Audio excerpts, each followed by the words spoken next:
Hello everyone and welcome to a very special episode of Mining Modern. I'm Corbin Hosler. It's the last episode of 2020, y'all. We made it on to 2021. Hope for a better year for everybody. And how we're going to start that off is with another throwback here. This is a deck that I found. Ice, I want to make sure I get this right here. Ice 9, 5-0'd Modern League with this insane land destruction deck. I was looking through the list as I do, and I thought to myself, well, that looks mighty familiar. Because, as you'll see here, as I go back in Magic Online, I put a deck like this together 8 years ago or something. Forever. Old Extended. Old Extended. Before Extended was double standard. Back in the day when I first started playing Magic. 2009. I saw somebody in an Extended PTQ playing a red-white land destruction deck, and I wanted in. At that time, you could play Chrome Mox and play Johnny Vengeance on turn 2.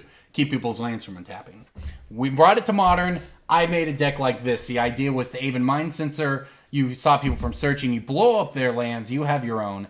And then I had a lot of fun with this deck. And, you know, I streamed it some. Had a lot of good time. People loved it. Actually, I had a really memorable match against the Professor where we were playing. And I ended up with him having no permanents in play thanks to this deck. But back to 2020. Ice 9, 5-0s with an updated list, and it is incredible. And I thought this deck was dead. I thought this deck was dead years ago. I thought there was no way you could take a deck like this and play Stone Rains and try to win matches in Modern. I thought that didn't happen in 2020. But here we are. It's Boros Bust, and we are going to destroy some lands. Boom Bust. Destroy target lands you control and target lands you don't control. That's the first side for 2 mana. Bust, destroy all lands for 6. So this is where it all begins, okay, with the boom. You can boom your own Cascading Cataracts. It won't die. It's indestructible. You can boom your Flagstones of Trokair. When they die, you get a Plains. You can boom your Arid Mesa and fetch in response to the search. Everything else is pretty straightforward to other lands. You can target a Sunbaked Canyon and then crack it in response to draw. It will still have one target, and it will still destroy their lands. It's a 2-mana Stone Rain. But if that's not good enough for you, we have actual Stone Rains here at 3 mana. Molten Rain at 3 mana. Pillage, get some artifacts as well here at 3 mana. Lots of ways to blow up lands. So that's how we're going to attack their mana. But that's not where this deck stops. In fact, that's where it begins. Because as we move forward, you get some Oust and Lightning Bolts here. Generic removal you might expect. But Ghostly Prison? This isn't Commander. But yes, Ghostly Prison prevents creatures from attacking you unless they pay 2 for each creature.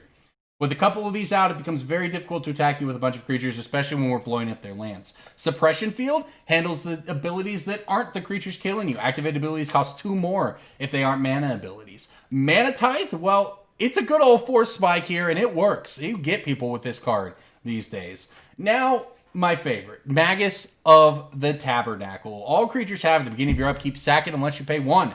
That's a Tabernacle of Pendrell Vale on a 2/6 body. That blocks everything in the format outside of a very big Tarmogoyf and so on. But it gets a Gurmag Angler, for instance. You can put this thing in front of it. But more than that, it's another way to attack your opponent's mana. Sun Titan brings back your own mana, brings back your Suppression Field, brings back your Mind Sensors, your Ghostly Prisons. Lots to like with the Sun Titan here as a one of. The other win condition is a Goblin Dark-Dwellers. You can cast an instant or sorcery with CMC 3 or less for free. I believe that means that we can play the Boom for free from our graveyard, or it means we can play the Bust. I'm not sure. It used to work such that you could target the Boom, but cast the Bust. I don't know if that's how it still works with Goblin Dark-Dwellers, but we're going to find out. If not, it still gets these other cards. So everybody, that is the deck, Boros Bust. Our opponents will have no permanents if things go right. Onto the sideboard, kind of what you'd expect. Stony Silence, Rest in Peace, Suppression Field. Round out your hate, along with the Ghostly Prison and the Timely Reinforcements. Wrath of God and Anger for sweeps. Kitchen Finks is a throwback to the old school build. And Trinispheres against the combo decks where you just want to make things cost more, everybody. Boros Bust 2020. I cannot think of a better time than right now to bring this deck back and blow up all of our opponent's permanents. Let's hop right into the games. I can't wait. All right, Boros Bust here in Modern. This, I believe we're on the play. This is tempting. It is, however, a mulligan. Not enough lands there. This looks much better. We have a turn 2 boom. We've got an Oust. We've got a Stone Rain. I just got to figure out what to put back here. I think it's actually probably going to be the Cascading Cataracts, because I have the Flagstones of Trokair for the Bust here. I'm actually going to go ahead and, I don't know about this, but I'm going to shock it in Because, I mean, one, we're representing the Mana Tithe here, but also it allows us to bolt something, right? Say my opponent goes Forest Arbor Elf, even if I have the boom on turn 2, I'd feel pretty bad if I didn't bolt it, right? So, as it turns out, though, going a little bit of a different direction here, our opponent's going to Thoughtseize away one of our cards. I can only assume that they'll take the boom.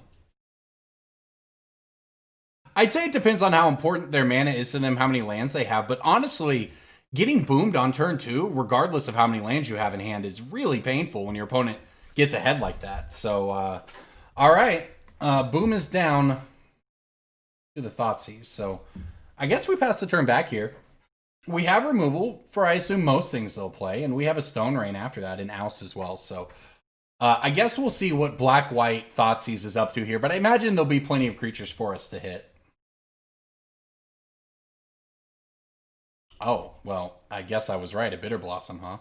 Interesting. Do I just start throwing lightning bolts at them? Why not? Goal is to let their Bitter Blossom kill him here. I can just already see that's how this one's going to go. Especially if we hit a land there, we get a Stone Rain, then we get a Stone Rain again. Things look a little different. The Bitter Blossom on turn 2, I think, will be pretty hard to beat. Wow, double Blossom with a fetch land in play. Interesting.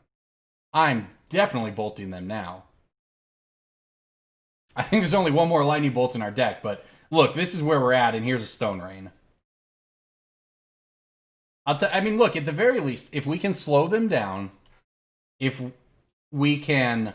I don't know if we win the Bitter Blossom race.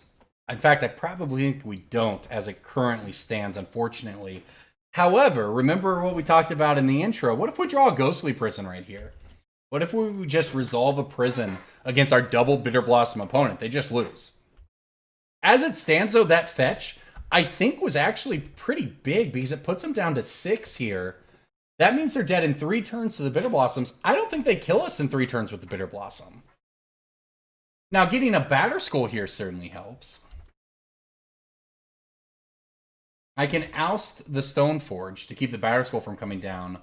Or, since our opponent missed land drops, I could choose to just Stone Rain their land and see what happens. I think that's probably...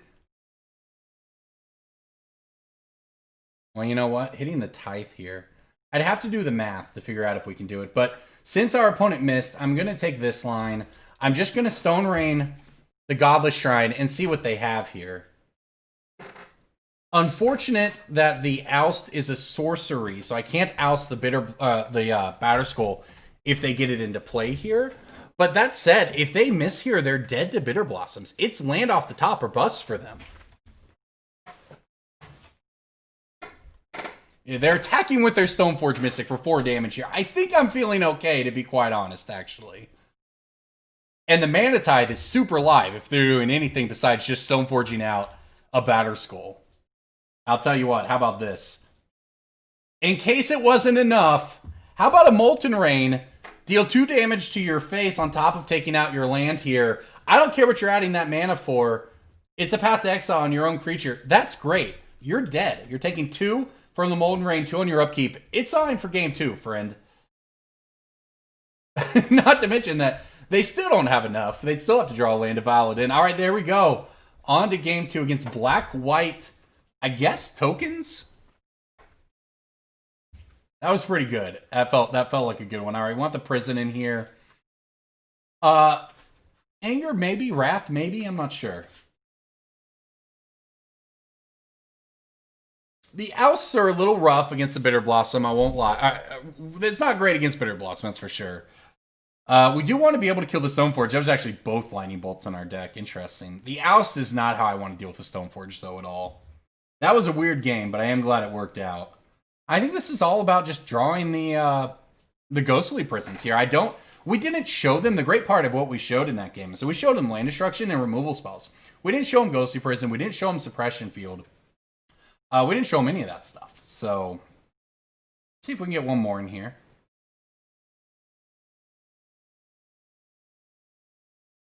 I don't really know what to cut.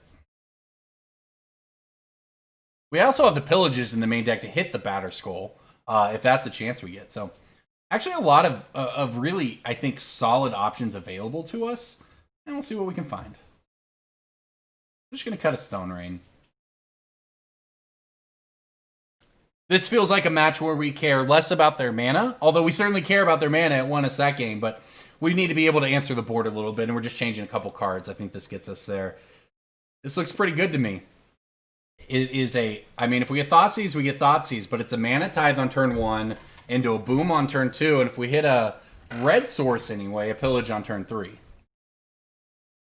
Wow, alright, Mana Tides for days. The Cascading Cataracts are by far the worst land in the deck, the weakest one. You think about it, you'd rather have fetch lands because they both kind of work the same in that you can target a fetch land, sack it, you still get your land, but you still blow theirs up. But that does make it a turn 3 play rather than a turn 2 play. Cataracts allows that turn 2 play. We'll start things off right here, Mana Tithing a Scholar.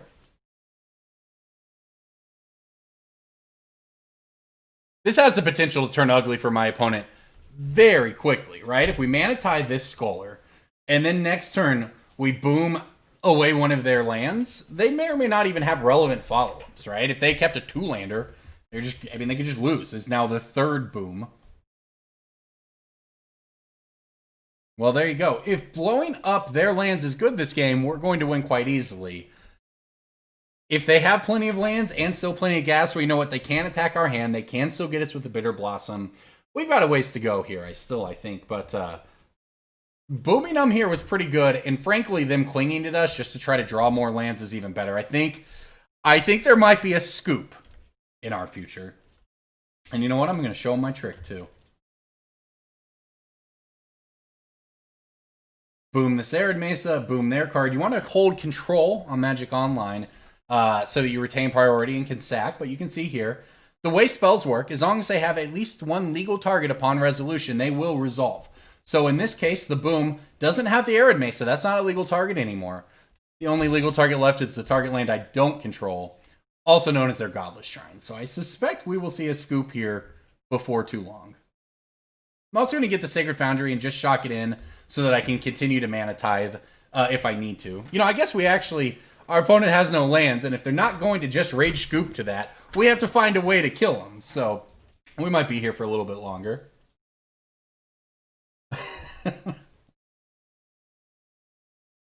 I'm almost fine letting them Thoughtseize me, frankly, because I still get to blow up their land. And then they have to play around Mana Tithe for the rest of the game. Or I Mana Tithe this and just keep all the land destruction. I think I like that better. Since they showed us that they can't really do a lot on 1 mana, if we can Mana Tithe the way the Thoughtseize hit the one land they have, they might just be ages away from ever actually doing anything here. And there's a Flagstone, so that's also a nice one. Boom, number 3. This one also gets us a spell, gets us a land. Beautiful stuff, I'm telling you. Well, now we have to find a way to win. We could beat down with a Mindcensor.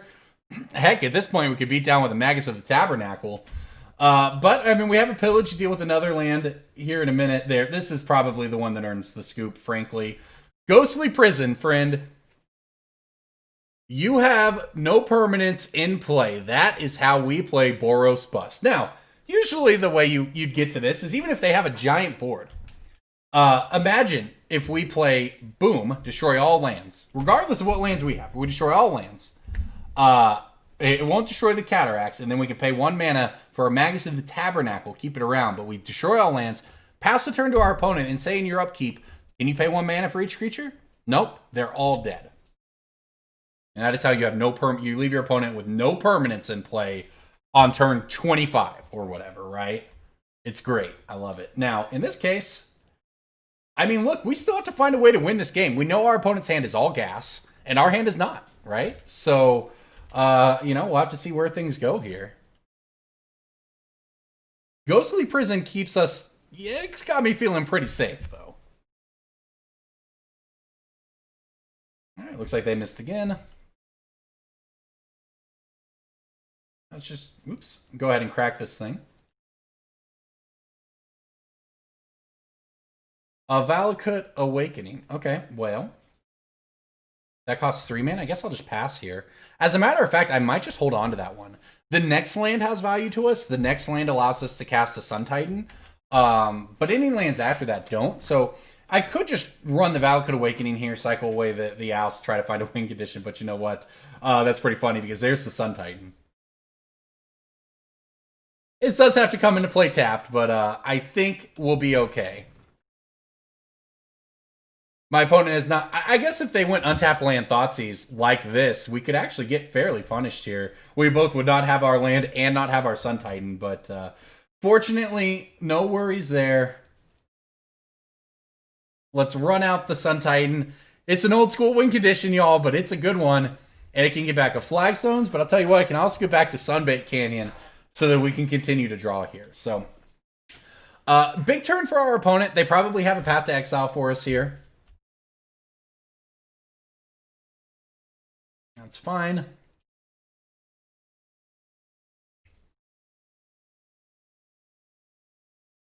Well, next turn we can Molten Rain again. And then we can cycle our Sunbaked Canyon and try to dig.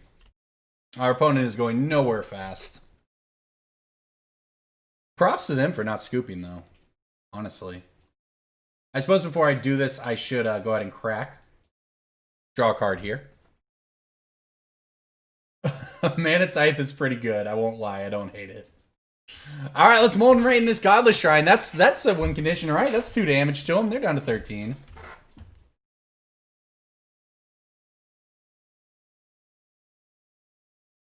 All right, second main phase. I would like to play a Suppression Field. That guarantees the Stoneforge won't be able to cheat in a Batterskull anytime soon. They would need 4 mana to activate that Stoneforge ability now. Not to mention we have the Mana Tithe anyway, so... if we can find some win conditions, we're in business.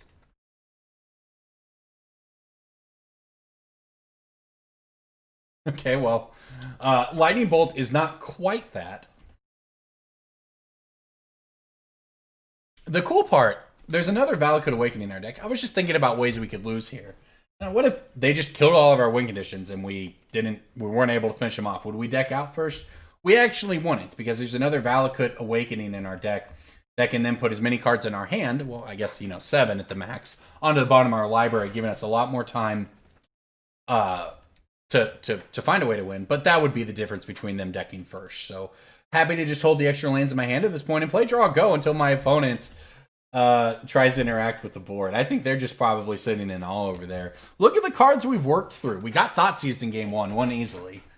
They got a Cling to Dust they'll never play. We worked our way through some powerful cards on their end. It just didn't matter.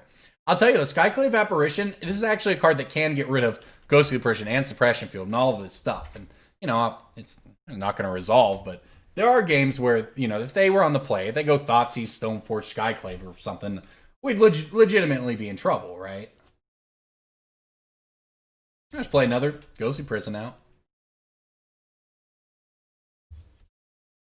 I feel like this game has been decided for quite a while, but hey, if your opponent isn't going to scoop, more power to them.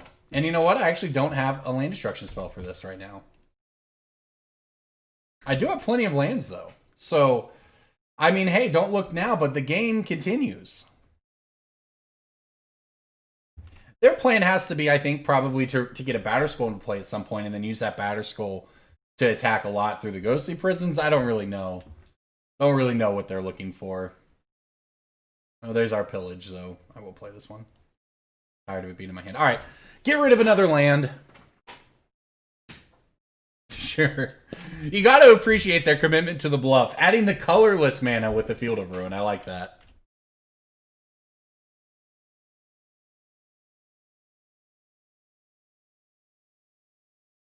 All right, well, I guess the game continues. Let's talk about something else. How about Kaldheim? Anybody seen Kaldheim yet? It looks pretty cool. Are we getting Thoughtseize? Inquisition, huh? Well, I guess they're probably just taking the Mana Tithe with it anyway, so let's hit the Mana Tithe. DFCs are back in Kaldheim. I think that's pretty cool. We talked a lot about it on the podcast Brainstorm Brewery this week if you want to go listen. But in the meantime, we just have to try to find a way to finish our opponent off here. Third Ghostly Prison enters play. It seems unlikely to me that our opponent is going to be able to attack us at any point in this game, but maybe they think they're going to mill us out. I don't believe that they are, but you know what? They're playing to their outs, I guess. Well, that's a boom.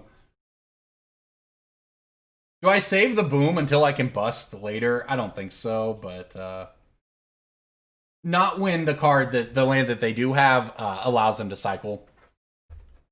Oh, you're going to bluff by paying the life? Love it.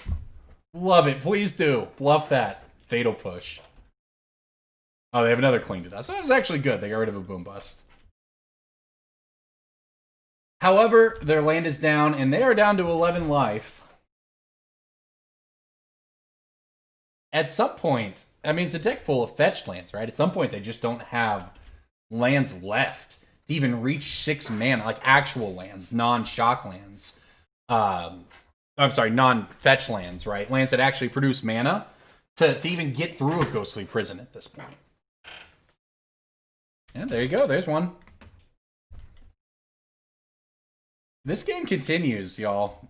We're going to be here for a while, I think.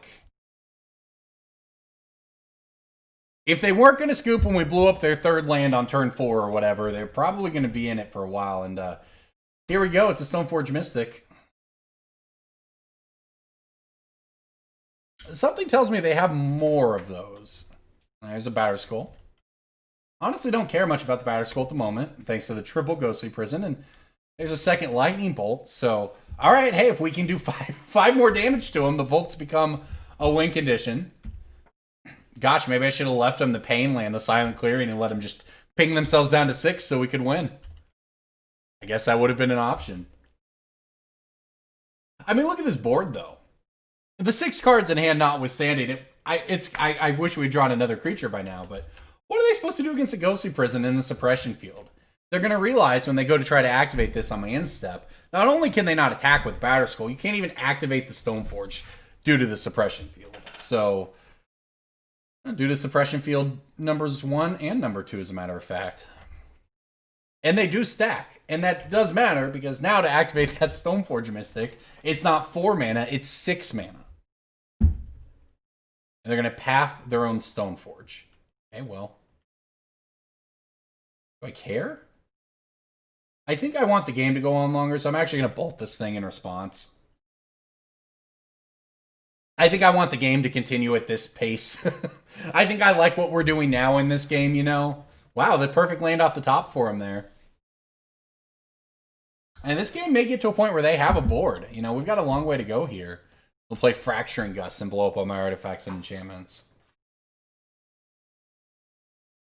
I certainly would have liked to have just drawn a creature when they had no mana and just killed them with that creature, as opposed to having to play this game, but here we are. And I'm actually pretty sure we've cast all 4 boom busts. We have 2 in exile, 2 in our graveyard. We have no busts left, as it were. This is an interesting one, actually. The Skyclave Apparition on one of the Ghostly Prisons. It is what they needed to get back in the game, but unfortunately for them, it's also what I needed to start attacking. We get a 3/3 out of the deal. Well, let's start beating down. Wow, this is why this is a Mighty Modern deck, because we essentially won the game on turn 4, right? Well, here the game continues on turn 1 billion, and it is far from over.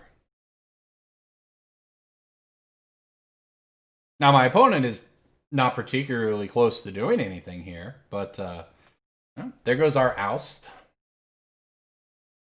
You know, Oust is if they have enough Skyclave Apparitions, and we don't have, you know, if things don't go our way, well, they might actually get there in terms of being able to remove the prisons and so on and attacking. We need to find cards that interact right now. I mean, they get to play a Batterskull next turn and block with it.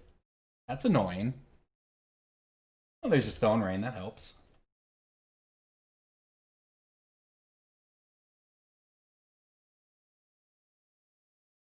Wow, they're actually going to path our illusion here. Okay. I mean, I guess I'm out of lands, but what do we have to win the game with? A Mindcensor, a Dark-Dwellers, 2 Magus, and a Valakut Awakening to mill them. Okay. I guess that's that. We'll Stone Rain this thing down and keep playing the game. I guess if they do a little more damage to themselves, the Molten Rains become a win condition.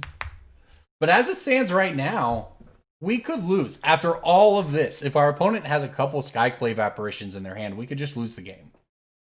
I wondered if I should hold on to that last boom bust so that we could bust later on. But, our board wasn't exactly great against the bust. And by booming away the land they had, we kept them from playing for another few turns. It gave us a chance to find any creature to try to end it. The good news for us, I suppose, is that they've been through, looks like 2 Path to Exile, 3 Path to Exile. So without Graveyard Recursion, they can only handle so many more of our threats. Okay. Guess we have another Suppression Field. The Inquisition does too, so they know we have 4 lands in our hand.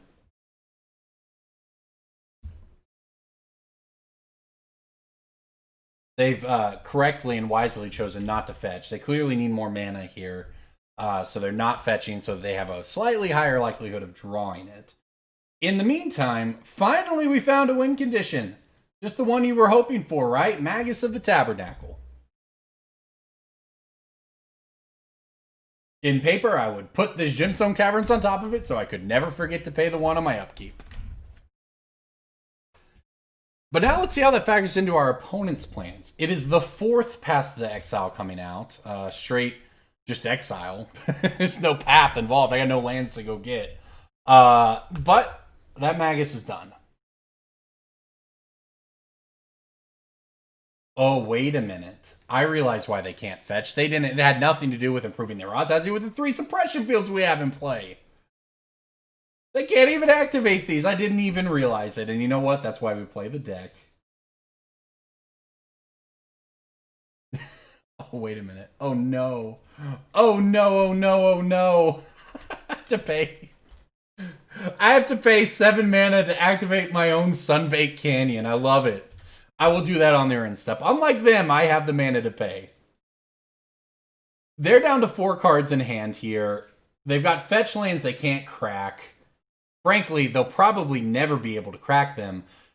This is what I was talking about earlier. Sooner or later, there's another ability they can't activate. Sooner or later, they just run out of mana. Right? They just actually can't pay for these things. Alright, we will pay 7 just to draw a card off of Sunbaked Canyon. Show me a creature, please. Another Sunbaked Canyon, okay? And a Flagstones of Trokair. We got 7 lands in hand.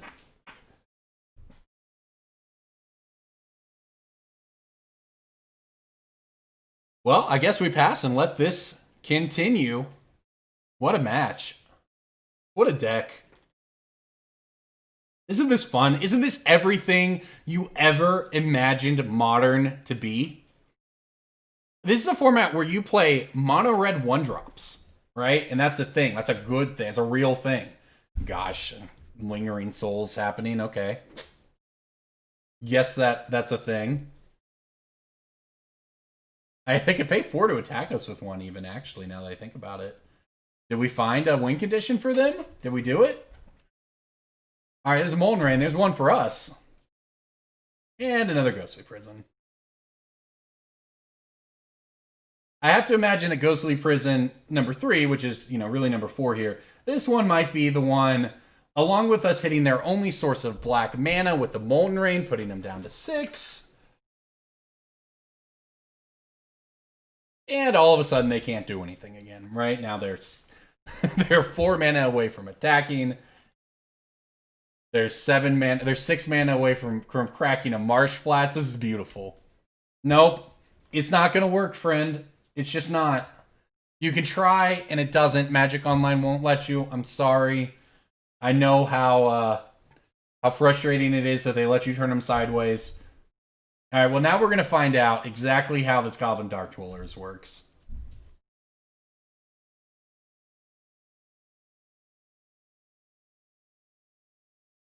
I would like to bust, and I would like to blow up all the lands. That is what I would like. So we're going to find out. I'm going to target the... Oh, it doesn't work. It doesn't work. Now, I wonder if Ice9 knew this. It used to work. Because you could target the... It was weird. You could target the 2 CMC one with the Dark-Dwellers and cast a 6 CMC one. It's just a weird way that these split cards work. They fixed it by changing the CMC to be both sides added together, so you can no longer Bloodbraid Elf into Bust, for instance. So I wonder if my opponent's just finally going to call it a day. It's actually one of the reasons Ice9's list originally had 2 Dark Dwellers in it, 0 Titans. I added in a Sun Titan as a win condition because it was my old throwback win condition, and because I had a feeling that the Dark Dwellers did not work the way we wanted them to. So, as you can see, we could not Dark Dwellers back a Boom Bust. Either side. It just won't work. Because the CMC of the card Boom Bust is 8. It's both sides added together. However, Goblin Dark-Dwellers is still a 4/4 menace that gets a Stone Rain back. And as you can see, that was enough for our opponent. So everybody, I cannot imagine a more perfect demonstration of Boros Bust here in Modern. Let's see if we can take another one down. All right, back on the play with Boros Bust. And I'll tell you, this looks like a fun one right here. I'm keeping this hand. We are on the play even. Okay. All right, turn 1 Leyline. I see you.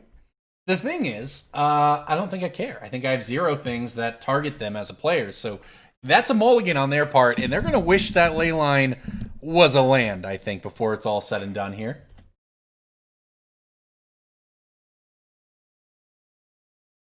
Because we get to blow up their first land of the game with this Boom Bust. Completely in the clear thanks to our Cascading Cataracts. Just a very nice find by Ice9 of the deck here of putting the Cascading Cataracts in, because it is an indestructible land, and it's not one I think I've really seen in any other competitive deck, but hey, it works perfectly here. So, you know, what's the... it's just a nice setup for your entire game plan, and now we get to go for a Pillage on their next land as well. Or I could go Suppression Field, Valakut Awakening, mess up their fetches. I think we'll just Pillage here. See, we just keep them from ever playing anything. The good news is we can play Valakut Awakening next turn, but we'll be able to play Suppression. Well, I guess we can either do Tithe or Suppression Field, not both, without another white source. That said, I think it's probably more important to keep up Mana Tithe. Because the Suppression Field, I mean, it has no targets, right? They've shown us Evolving Wilds, right? So somebody might be on a budget here and not have their fetches, which is a real thing you encounter on Magic Online quite a bit. It is a pricey way to play the game. Can be, anyway. I believe there's lots of subscription-type services out there that do a pretty good job of helping it be more affordable. But regardless, Colony Heart Expedition here, that one's not going to resolve. That ramps you. That's getting Mana Tithed. Some kind of Enchantress deck, one would assume, right? This is an interesting a ramp spell, but it can be very powerful. I mean, you get 2 basics with it, and in an Enchantress deck, it makes sense. So I think that's likely what we're up against here. And we have another Mana Tithe for it. I mean, this hand desperately needs another Plains.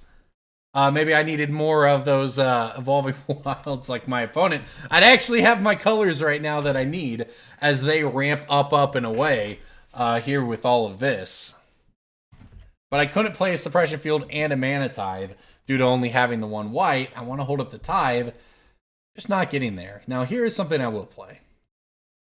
Goblin Dark-Dwellers, getting back the Pillage, or I guess the Plains?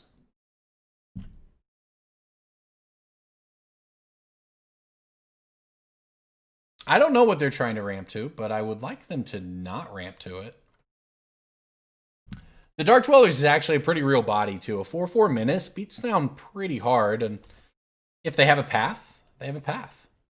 Our deck only has basic mountains in it. I just worked with the mana base online, so that's the thing. I pick up a list in a daily. You never know what point of the development it's at. It may be every 60 cards is perfectly thought about, and I know what I want, or it may be, this is what we did, and we had some oversights, like for instance, not having a basic planes to search for and having bizarre situations like this come up. Our opponent's not playing the strongest creatures, I would say. This one seems pretty casual, but this is a good fail case of our deck, right? To see here on Mighty Modern, and this is a match that sometimes I would maybe not show, because our opponent is really not playing a meta deck here, but specifically because of the way our deck has not fired, I'm going to include this one because this is going to get us there, though, because this is a real misfire, but it shows you something cool. Cascading Cataracts, friends. It is not just a... Yeah, you actually lose mana doing this, so I can't cast a Sun Titan. So it's not just an indestructible land for your Boom Bust. I guess it can mana fix you in situations like this.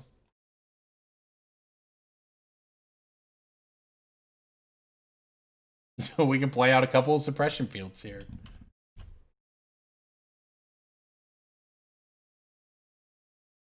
All right, well, this game has gone in a particular way, and it may not even be a particularly good way for us right now. We're going to get hit by the pack leader. If I don't find a second... I mean, the good news is at this point, our opponent seems to just be ramping and not be going anywhere with it yet. But if we draw any untapped land, it'll either be a white source or we can convert it into a white source via the Cascading Cataracts and cast our Sun Titan, which I guess actually gets no value at the moment for whatever that's worth. You're not going to be able to do much with this Sakura Tribe Elder, though. This is a good one. Magus of the Tabernacle, perfectly good draw here. Blocks the pack leader, keeps them from sacking the Sakura Tribe Elder.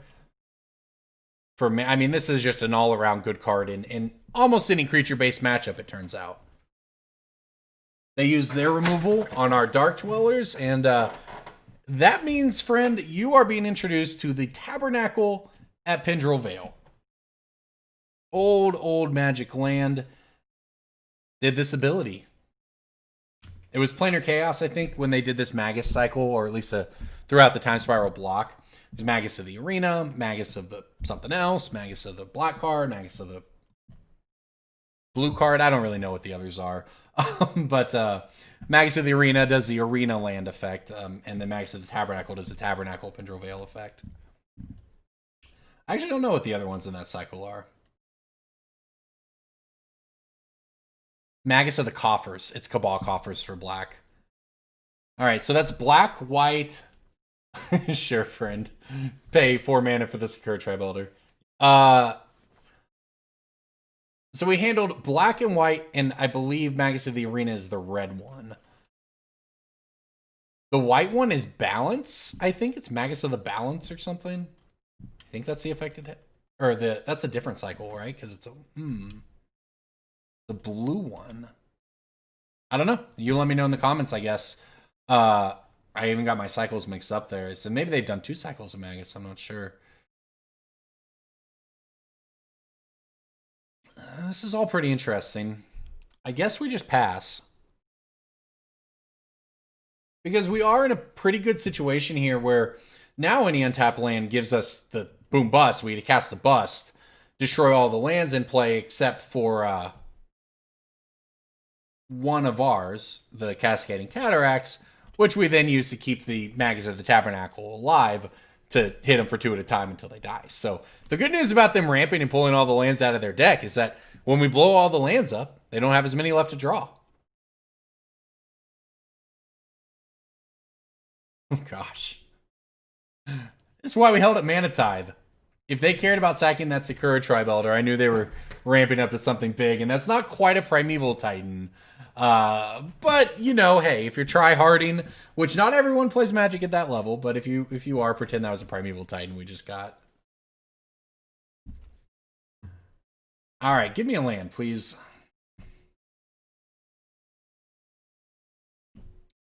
Well, you get what you ask for, right? Just don't. You always get what you deserve, and I guess that's what we deserve was the tap land. So next turn we can bust. Hopefully our opponent doesn't punish us. I mean, Rampaging Balos was in play. We would have no use for a bust because we could still die to that if they had enough lands to follow it up. Acidic Slime. Okay. I'm going to assume the Acidic Slime goes after a Suppression Field here just because it's a permanent that I have. And hitting the land seems like it would be rather pointless. So fortunately, they did do that. Little do they know, I actually want to keep the lands so I can leave them on just this old ley line. Take this thing back to turn pre-game. Pre-game effects.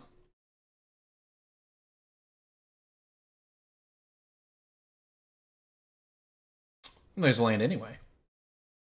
Excuse me. I can actually just save it for after, right? So I could be greedy and go for the Sun Titan before the bust. I don't think I need to, though. Maybe. Maybe I do. He gets back a Suppression Field.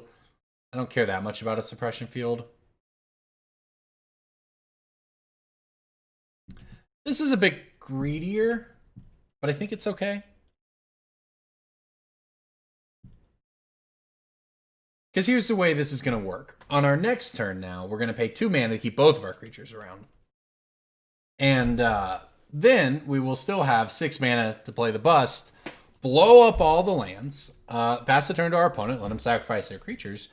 Then our Sun Titan, we'll have 2 lands to pay for the upkeep on ours, and then our Sun Titan brings back lands when it attacks. So I say, unless our opponent really punishes us with something huge here, we're in a great spot to do what our deck does and completely wipe the board in the most annoying way possible. Resto Angel to blink the Acidic Slime. All right, well, I guess the Suppression Field is not long for this world. And you know what? Resto Angel does draw a card for the pack leader. So, I mean, this was their turn to try to get some value, and they're certainly getting value. That said, it will likely be too little too late, provided they, you know, hit a Suppression Field again here, not our land, and they're going to hit our land. So that changes stuff a bit. That's unfortunate.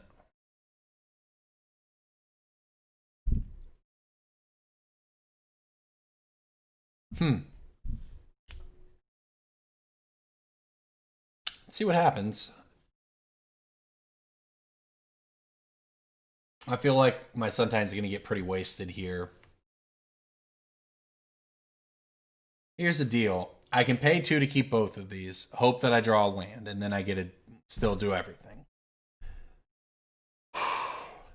I could not pay for the Sun Titan. I could cast the bust, wipe their board, stop the problems now, keep it from compounding any further, hope that they don't have lands. However, that leaves me with just a Cascading Cataracts and a Sacred Foundry. And plenty of Suppression Fields. But that's it. A 2/6 on top of that with them at 20. They could easily rebuild out of that. Or I can be greedy. There's also probably, you know, the Sun Titan attacks needs to bring back the Inspiring Vantage. And then I could let it go next turn. But I don't think that's worth it either. I think I'm supposed to just board wipe. I'm going to be honest. It really sucks that they went after our land that time. So our Sun Titan basically gets wasted. Unless I just pay both. Yeah, victory goes to the bold, right? I almost talked myself out of it, but in the end, I'm just always greedy. We didn't get there.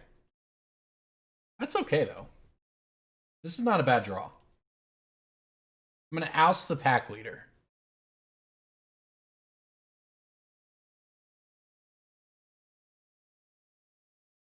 Play another Suppression Field, pass the turn. Or, better yet, attack with Sun Titan. They block with Slime. We get our Inspiring Vantage back. Guarantee, but then our Titan is dead, so it doesn't matter anyway.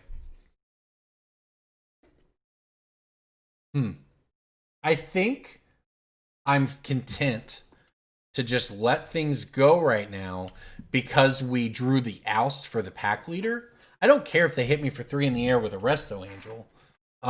What I care about is if the pack leader is in play and they're drawing a bunch of extra cards. So now actually putting the pack leader second from the top, we know that their next draw will be the pack leader, and we may have to make some more decisions on our turn.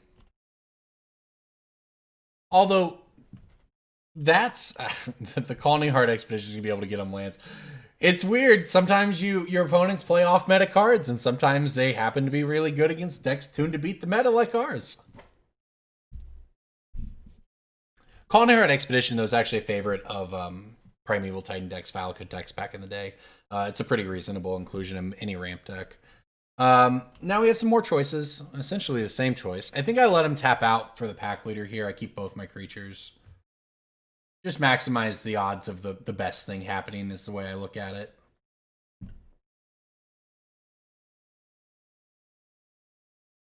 Drawing the Oust really, really gave us some cushion here. There's a Stone Rain. Well, that doesn't do much.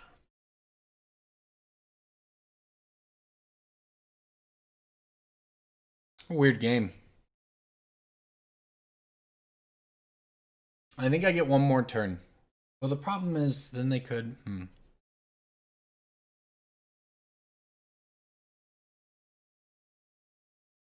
Silly Death Touch on the slime. Really wrecked all my plans. I think I'm just going to let it go again.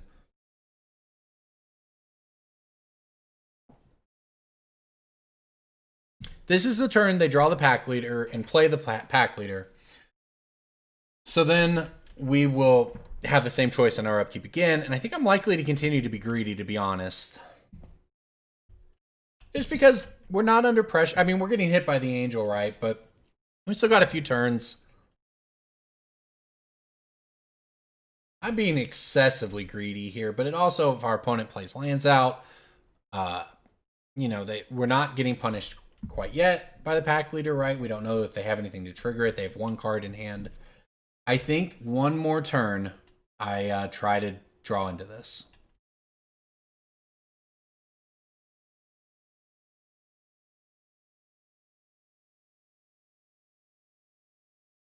Fingers crossed.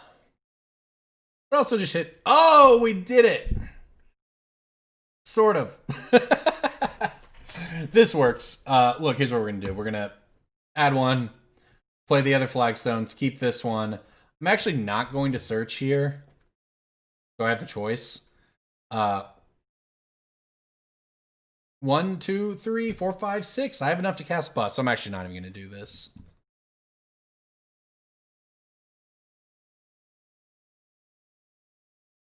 Here we go. It took a while to build it up, but here we are. What if my opponent just played Heroic Intervention right now? Made all their permanents hexproof and indestructible until end of turn. That would be cool, right? Instead, they don't get to do that. We would have wiped the board. That one took a while, but we got there. All right, so it's just green-white value, huh?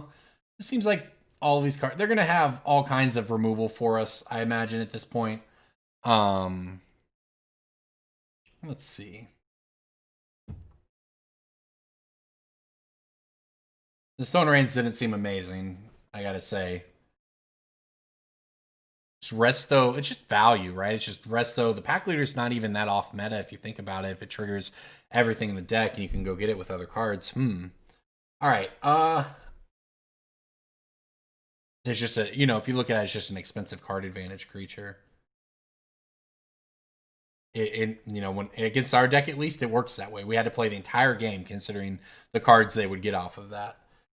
So now we just think about, the Resto Angels and so on. Do we want an Anger? I don't think we do. We definitely want the Wrath. We'll give this a shot, I guess. The Suppression Fields didn't seem great either. I mean, I think on turn 2 they're better, obviously, but they didn't seem incredible.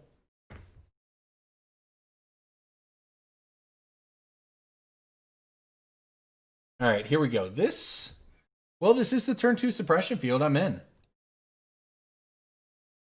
I think they'll be well on past the fetching stage of the game by then, but we'll see. I'm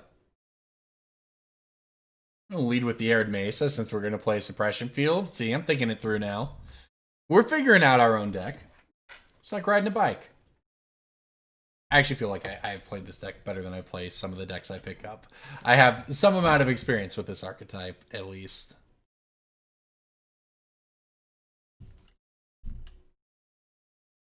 All right, explore away, friend.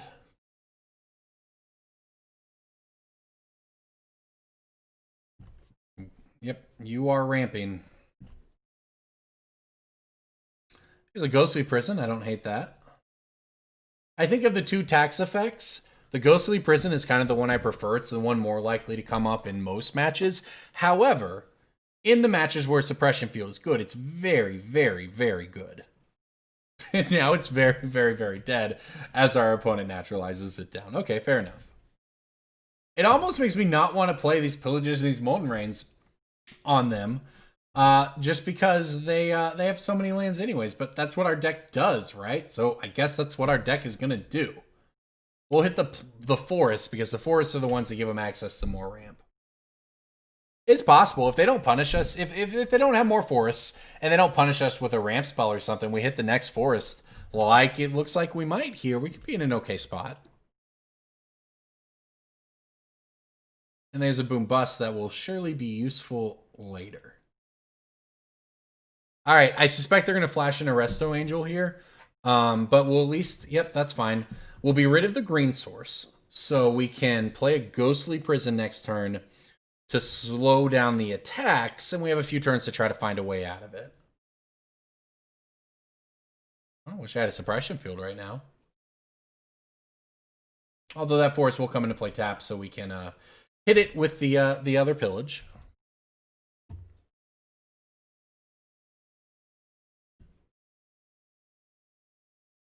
There's a land. I don't hate that. I mean, because this might be a game where we end up busting.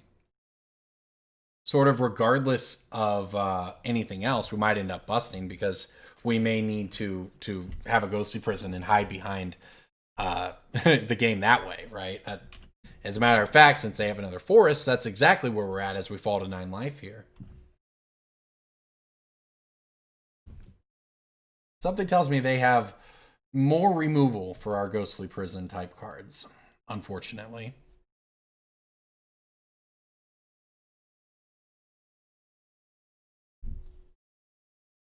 All right, against Arresto Angel, 8's the same as 9. Might as well play out the Suppression Field. We're going to have to deal damage to ourselves with the Sunbaked Canyon to cast a bust. Well, that's going to attack. They're going to get taxed if they want to use that. So, all right. It looks like the board may be somewhat stabilized for us here. If our ghost, we untap with a Ghostly Prison, that is, if we can draw a land for the boom bust. We're down to 5, though. It is not a lot of life. Land? It's not a land. Uh-oh.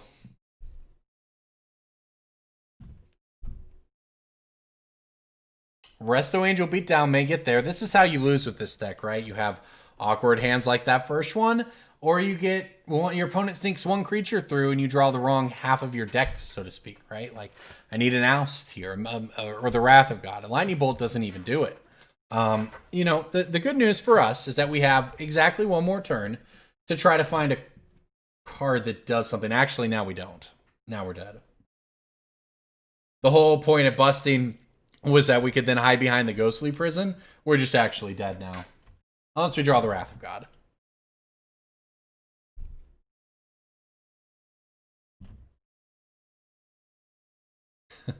Not quite a Wrath of God onto game 3. All right, well. I don't know. I honestly don't know. These cards are not good against specifically Restoration Angel. We have Mana Tithe and Wrath of God for that thing, and a couple outs. We do not have a lot of answers in the main or the sideboard for that.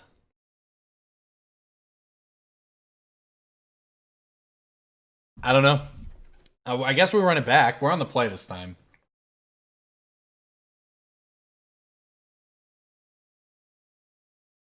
All right, this is a keep. Oh gosh, is it? There's no white mana.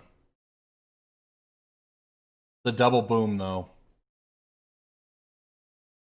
This is enormously greedy, and I'm here for it. Let's see what happens.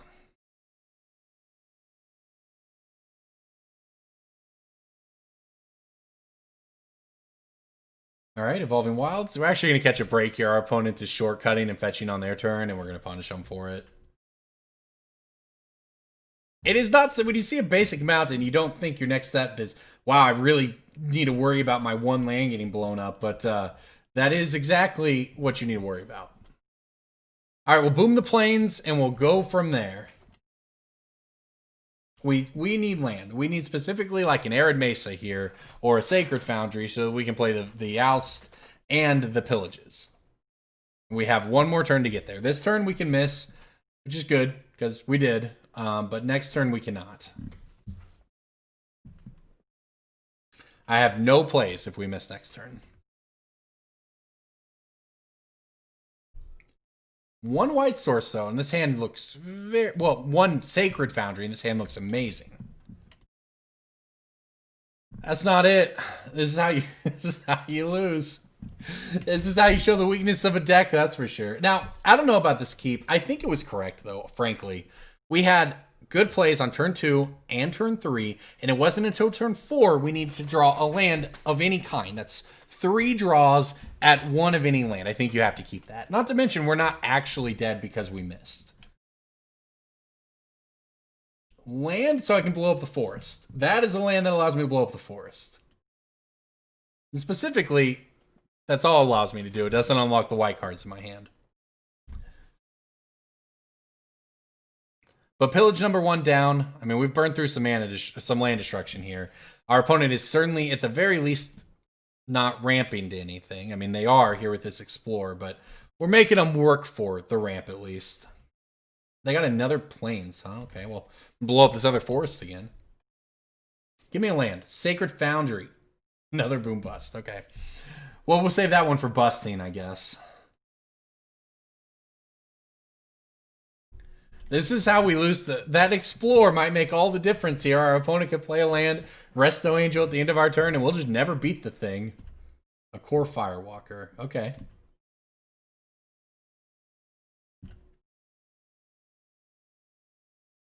Wow. This game would have been quite straightforward with a white source, huh? We would have Mana Tithed all this. We would have been Mana Tithing. We would have been pillaging. Could have had a Suppression Field for that. Sakura Tribe Elder.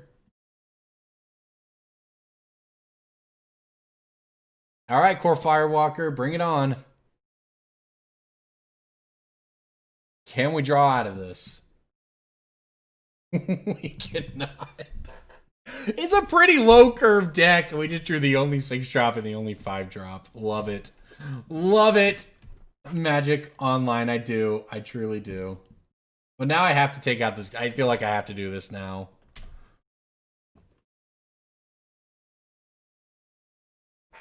And besides, there's a 4th one in there for busting later. But the game isn't over. I mean, we're still hanging in there, but man, are we behind right now. These draws. Mana Tithe we can't cast, and the most expensive cards in our deck. All right, it is a Flicker Wisp to flicker the Firewalker, most likely. Okay, that's fine.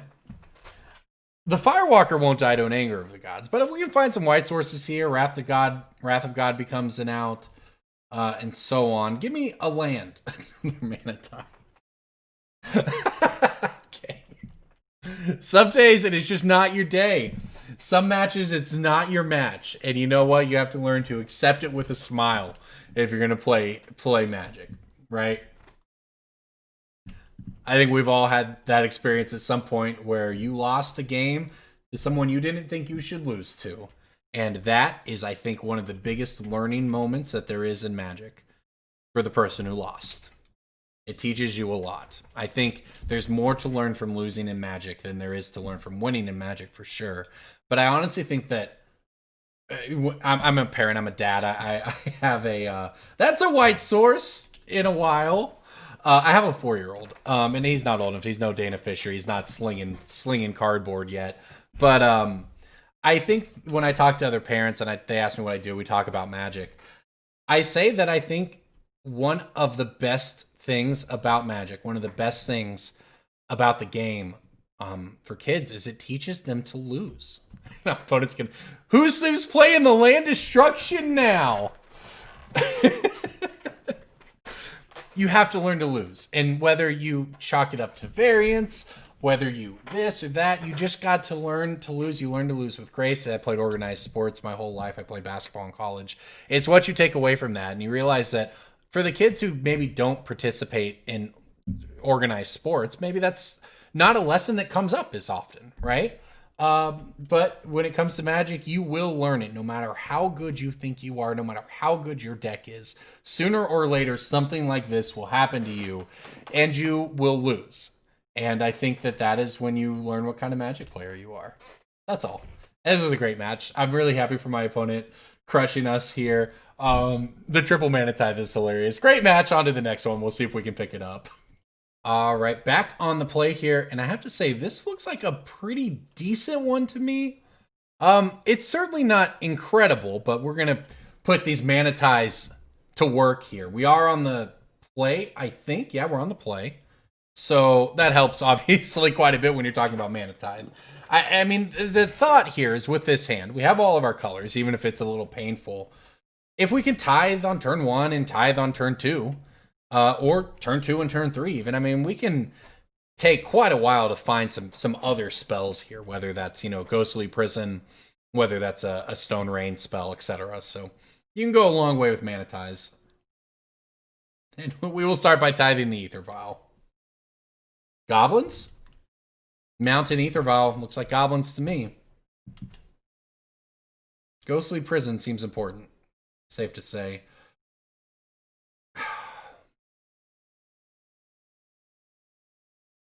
I think I played as a land. That's hard to say because maybe we want to cast it on like turn 4 or 5. But I don't think so. I don't think we can do that. Ooh, if we get away with a draw step here, an extra, that's great.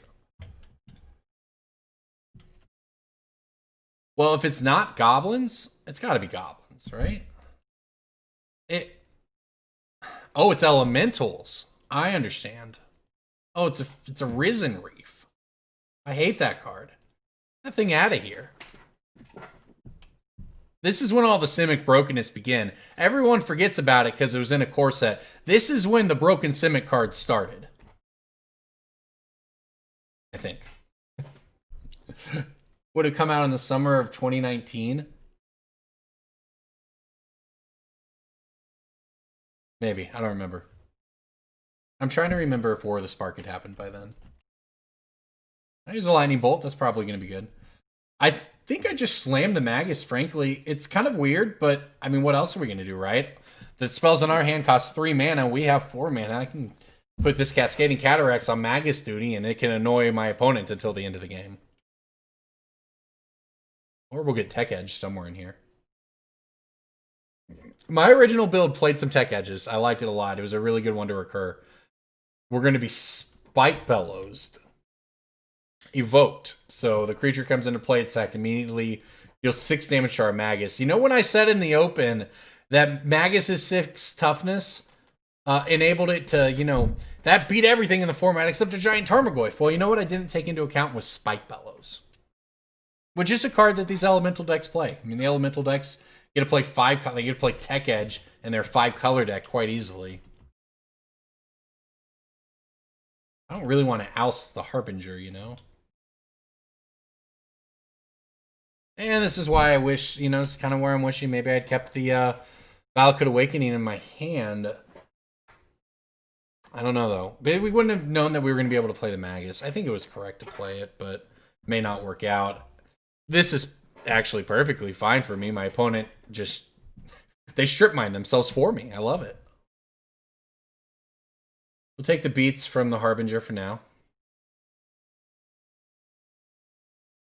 Alright. I gotta read this one. This is bad. This is very bad for us, right? Oh, this is horrible for us. It brings back the Risen Reef. And we can't even stop it. They hit a land off of it naturally. Okay, well, I guess we'll bolt the Risen Reef and continue on with our lives, being a lot worse for the wear. And I guess we'll replay Sacred Foundry while we're at it. Alright, lands after this, at least on tap ones, I'll hold in my hand because we play them along with the Sun Titan. Get the 5th land in play, though. Anything after that we don't want to play. We want to save it for a possible Valakut's Awakening. A Skelemental, huh? Also not a card that my deck is particularly well suited to answer. At least without a Ghostly Prison. The Oust, for instance, they now go to the graveyard. They're down to 2 cards in hand. And there's a Ghostly Prison. Alright, so light at the end of the tunnel here. Play this and see what happens. I can even crack the Sunbaked Canyon now. I may as well do it now, right? Maybe not. You do it now in case you hit a tap land. But I don't know if they have anything that hits my hand. I don't think it's likely to make a difference either way. We cannot possibly beat this deck.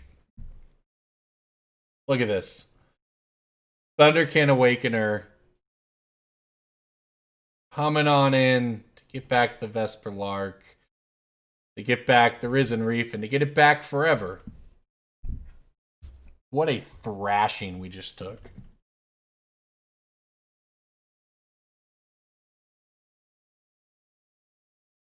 That's pretty disgusting. Nice synergy. Very cool.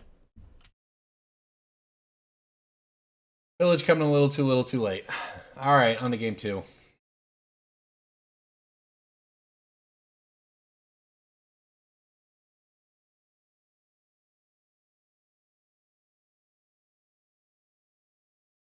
Are we really going to play a Rest in Peace here? They just obliterated us with their graveyard.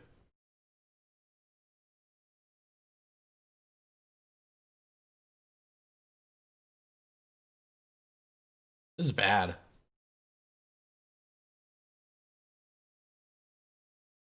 This is very not great for us, I think. Does not seem like the most fun matchup.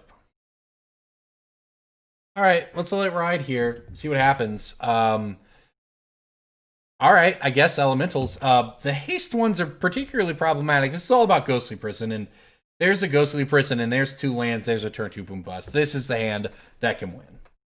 As a matter of fact, we even have the Awakening as the 3rd land should we need it. This is the kind of hand that can beat an Elemental's hand.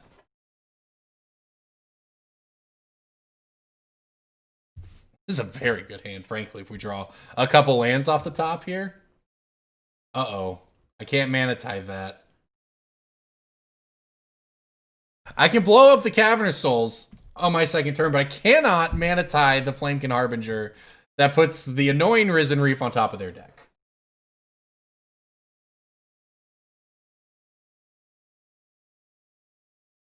Alright, this works out, though. This is a perfectly fine land to hit with our boom. We get to go get a Sacred Foundry here. Well, we have a tap land for next turn and a Mana Tithe for their 2-drop or their whatever they have on at that point. Oh, do they? What is this? Did they just skip it or what? Oh, okay. They have the land. Okay. They went very quickly through their first main there. All right, not a land. We got to put that in play tapped. And then I guess we just hold up the Mana Tithe for whatever happens. We know that on the not turn 3, I guess, but you know, essentially their 3rd land, they're going to go for the Risen Reef we want to counter. So we don't really want to, you know, tap out or anything here, I don't think. But if we hit a white source, well, I actually have to hit the Smoke Braider, though. Or I can oust the Smoke Braider, right? I only have 1 white source, though. I think we have to hit a white source. I can't let... Risen, well, the Risen Reese will resolve anyway, right? It's not a white source. Although it's not bad because it actually allows us to do this. Playing the Magus onto this board is actually pretty good. They'll let the Harbinger go. I guess they could resolve the Reef here regardless, but I could oust it and then Tithe it later, hopefully. I mean, the Magus is just too good not to play, though. It's also the only at all proactive play we have, right? Not that I'm opposed to casting Ghostly Prison, but maybe not quite yet. And turns out we were never going to Mana Tithe it at all. But then I wish I Mana Tithe the Smoke Braider.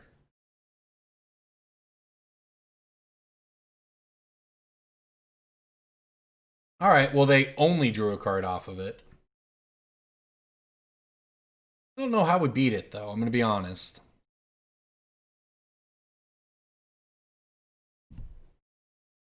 It seems like a game where we're going to have to put out enchantments and then bust. Blow everything up, because I don't think we can really catch back up on board.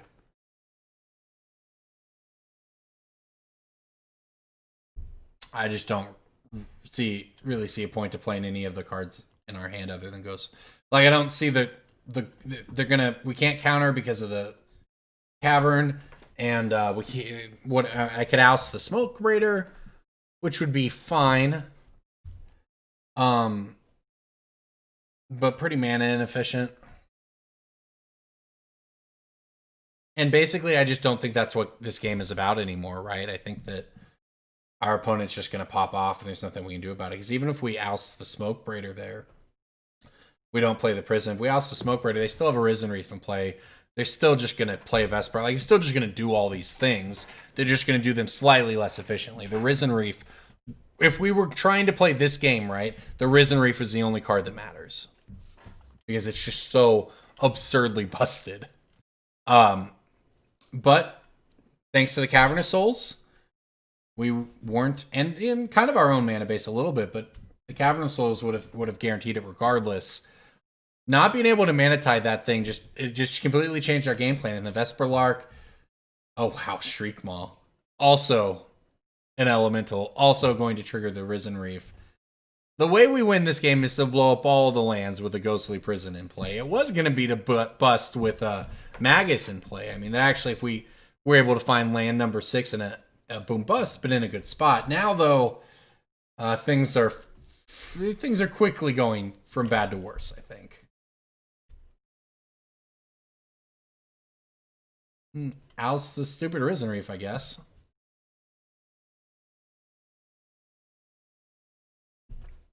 And ousting the Risen Reef instead of playing the Ghostly Prison too still leaves them with the Smoke Braider and like 5 mana, and they have 4 or 5 cards in hand. And as we just saw, they already had good cards. So there's really just, this deck is just well positioned against us. And there go our last 2 cards in hand. So I think that might about wrap things up. Not that these cards were great, but we just kind of turned the Mana Tithe back on.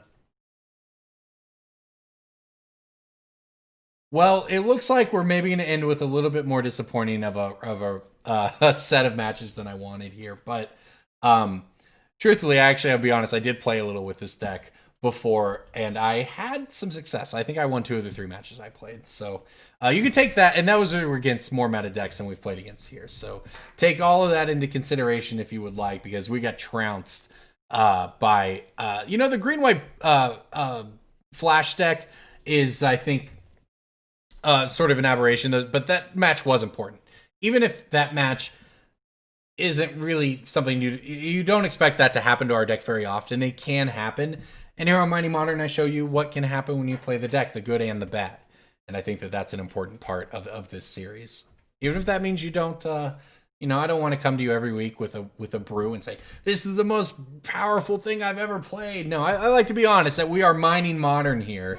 But you know what? I bet there's probably some tweaks that could be made to our deck. Like, for instance, adding a basic Plains into it might help so that you could fetch for that or get Path to Exiled for that.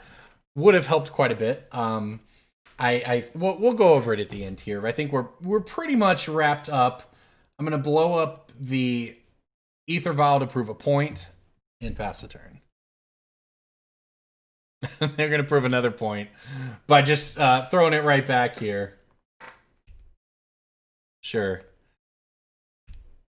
That's so good. Risen Reef trigger after the Flamekin Harbinger trigger. Search your deck for a card, like say a Fulminator Mage, put it on top of your deck, draw it with the Risen Reef trigger all in one. Pretty powerful stuff. And this is why, I mean, look, our out was to find a Wrath, basically, here. I could try to Valakut Awakening away that Pillage to get one more turn. Sure. Our opponent might actually get our double white source anyway, but our opponent has 6 cards in hand, right? It's just not gonna matter, and we don't even have double white for it.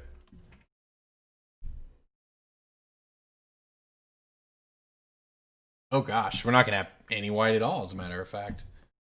Pretty sick deck. I played Elementals back in the day on Mighty Modern. It might be time to bring that one back. This was pretty fun to watch. For maybe not fun to be on this side, so to say, but it was fun to watch. I mean, I have to play the Flagstones as my white source. Wish it had been a previous white source. Would have been a little better against those Fulminator Mages, but... You know, how much damage can they do? Their board is pretty small. The problem is... Voice of Resurgence is kind of an old school Wrath of God answer to get that token left behind. Alright, so you pay 2 for the Thunderkin Awakener to attack. That brings back the Vesper Lark, which brings back a creature with power 1 or less, which is nothing, right? So instead, the Thunderkin Awakener brings back... Oh. I see. It brings back the Lightning Skelemental. Tapped and attacking. That's pretty brutal, frankly. That's a brutal way to lose. I gotta bring Elementals back. This deck looks like it's got some fun stuff going on here. Oh my gosh, Tangled Florahedron is an Elemental. I can put Elementals into my land slots. All right, I'm off this deck. I'm off Red White Land Destruction. We're in Elementals channel now. Good for them. This is cool. Well, you can see very well what our deck is good against and what our deck struggles against. You know, give us some of those sort of straightforward, your death taxes type decks where your deck is sort of not going over the top, so to speak. We lost to Uro going over the top. We lost to Risen Reef going over the top. In some of the games that I've played with this deck, you lose to cards that go over the top of you really hard. So let's move on from this here. Suppression Field coming in a little late. Let's go look at the deck and figure out what we can do here. So we've determined that the Dark-Dwellers is probably not the best win condition here, as you can't do the boom bust trick. It just gets you back something, right? You could easily say make that, you know, another 4th Suppression Field if you want to go that route. That'd be fine. But I wonder, what does Grafdigger's Cage do? I believe the Cage does not stop Sun Titan from bringing back non-creatures. Right? Creature cards in graveyards and libraries cannot enter the battlefield. Players can't cast spells from graveyards or libraries. Sun Titan pretty much never brings back creatures anyway. I mean, we've got the Mindcensor, which you could go up or down on the copies in the deck, honestly. And you don't even know that Sun Titan is the best one condition, right? But if you're looking at the deck, I think it's very possible. You could throw 2 cages into the main deck here for like a Stone Rain and an Aven Mindcensor. And you have another... Then we don't lose to the Uro, right? Then we don't get hosed by the Uro. Then we get hosed by the Collected Company decks, the Court Calling decks, that sort of thing, right? So I think that's a direction you can take the deck.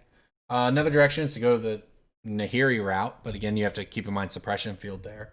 You can go heavy on Sun Titan. You can go more Aven Mindcensors. That card is very good.